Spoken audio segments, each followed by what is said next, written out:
জানেন তো একটা কথা আছে, পেট ঠান্ডা তো সারা দুনিয়া ঠান্ডা। আপনি যদি এই রেসিপিটা না শিখে থাকেন তাহলে আজকে আমার ভিডিওটা খুব মনোযোগ সহকারে শিখে রাখুন এবং মনোযোগ সহকারে দেখুন। এই রেসিপি অনুযায়ী রান্না করে দিলে আপনার স্বামী আপনাকে মাথায় তুলে রাখবে। আসসালামু আলাইকুম। শখের টুকিটাকির আজকের ছোট্ট একটি মিনি ভ্লগে আপনাদের সকলকে স্বাগতম। সবাই কেমন আছেন? তো খুব বেশি কথা না বাড়িয়ে চলুন আপনাদের সাথে শুধুমাত্র আজকে রেসিপিটাই শেয়ার করব। তো প্রথমে আমি কি করলাম বলুন তো, এই পেঁয়াজ কাঁচামরিচ সামান্য তেলে দিয়ে ভেজে নিলাম। দেন গরম মশলা, এলাচ, দারুচিনি, তেজপাতা দিয়ে দিলাম, সাথে 3 থেকে 4টা লবঙ্গ দিয়েছি। আমি আসলে মাত্র রাইস কুকারের পটের 2 পট চাল রান্না করব, সেই কারণেই আসলে আমি মশলার পরিমাণ কম দিয়েছি। আপনারা যদি বেশি রান্না করতে চান আপনারা আপনাদের হিসাব অনুযায়ী দিবেন। দেন ওটা সামান্য ব্রাউনিশ হয়ে গেলে কি করলাম বলুন তো, এই যে মশলা দিলাম। মশলাতে আমি কি দিয়েছি? আদা বাটা, রসুন বাটা আর জিরা বাটা। আপনারা যদি ধনিয়া খেতে পছন্দ করেন তাহলে সেটাও দিবেন।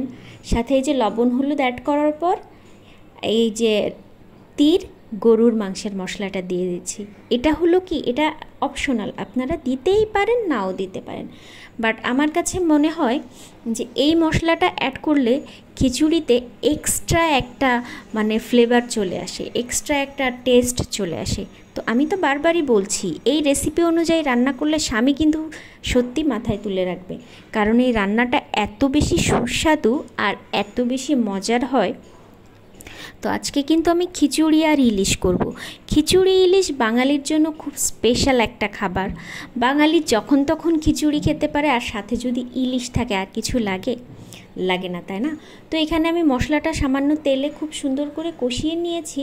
দেন সামান্য পানি দিয়ে আবার কষিয়ে এই যে মুগ ডাল আগে ভেজে নিয়েছিলাম, মুগ ডাল আর মসুর ডাল একসাথে করে চাল ধুয়ে রেখেছিলাম, তো সেই চালটা এখন ঢেলে দিয়ে এটা আমি এখন খুব সুন্দর করে কষিয়ে নেব। আর উপর দিয়ে কী করলাম বলুন তো, একটু জিরা ছিটিয়ে দিলাম, আস্ত জিরা আপনারা চাইলে দিতে পারেন, আবার স্কিপও রাখতে পারেন। আমি তো বারবার বলছি, কিন্তু আমি যেভাবে রান্না করছি এইভাবে রান্না করে দেখবেন, হাজব্যান্ড পুরো প্লেট চেটে চেটে খাবে।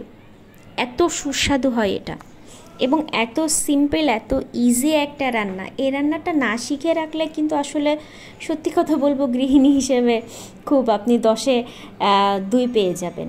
তো আমি চাল খুব সুন্দর করে মশলা সহ কষিয়ে গরম পানি দিয়ে দিয়েছি পরিমাণ মতো, দিয়ে আমি প্রেশার কুকারে দিয়ে দিয়েছি। এবং খিচুড়িটা সবসময় চেষ্টা করবেন প্রেশার কুকারে দেওয়ার। প্রেশার কুকারে দিলে খিচুড়ির এক্সট্রা একটা স্বাদ আসে।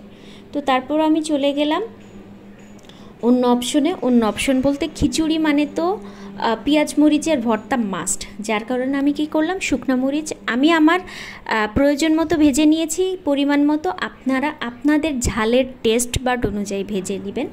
দেন আমরা যেহেতু মানুষ 2 জন, তো অতিরিক্ত কিছু তো প্রয়োজন নয়। আর সকালের ব্রেকফাস্টে খিচুড়ি অনেক ভারী জিনিস, তো 2 জনের জন্য 2টা ইলিশ মাছ ভাজি করে নিচ্ছি। ইলিশ মাছ আসলে খুব একটা বেশি ভাজি করব না, কারণ আহামরি কড়াও করব না, আবার আহামরি পাতলাও করব না যে কাঁচা কাঁচা থাকবে। মিডিয়াম একটা ভাজি আমি করব। তো ইলিশ মাছের সাথে তো পেঁয়াজ মরিচ ভাজি না হলে ভালো লাগবে বলেন? ভালো লাগার কথা না। আমি আপনাদের বারবার বলছি যে আমার রেসিপিটা প্লিজ আপনারা ফলো করুন, অবশ্যই প্রশংসা পাবেন, অবশ্যই। তো আমার মাছ ভাজি কমপ্লিট।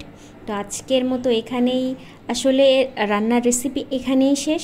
দেন আসে ডেকোরেশনের রেসিপি। আপনারা চাইলে সালাদ দিতে পারেন। আমার বাসায় আসলে শসা টমেটো কিছুই ছিল না, দ্যাটস ওয়াই আমি ওগুলো কিছু দিতে পারিনি।